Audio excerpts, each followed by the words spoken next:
Google was very open with the research. I admire them for that and applaud them for that. They were very quick actually to start taking advantage of that research within their own product lines. I mean, I was working in that area. I know that the BERT was also being applied throughout the company.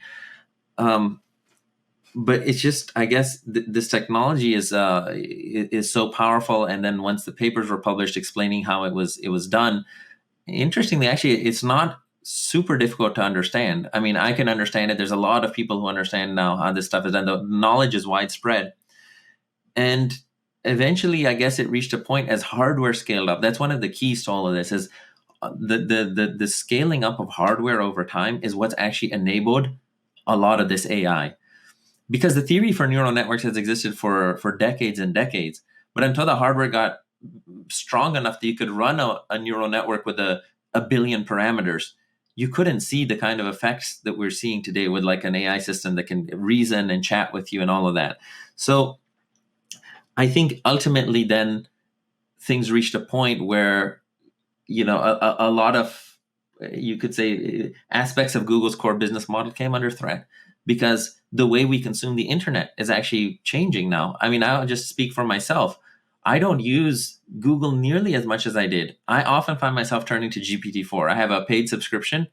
I use GPT-4 to digest content from the internet because I don't want to go and like click 10 blue links and try to scan and get distracted by ads on the side as well. It's a much cleaner interface, and it's doing a lot of the analysis and the synthesis for me. But what does it mean? It means I don't see any of Google's ads anymore. So that's obviously like there's a big shift underway. I mean, I even use GPT-4 to help me with coding now, which I didn't ever imagine I would be doing.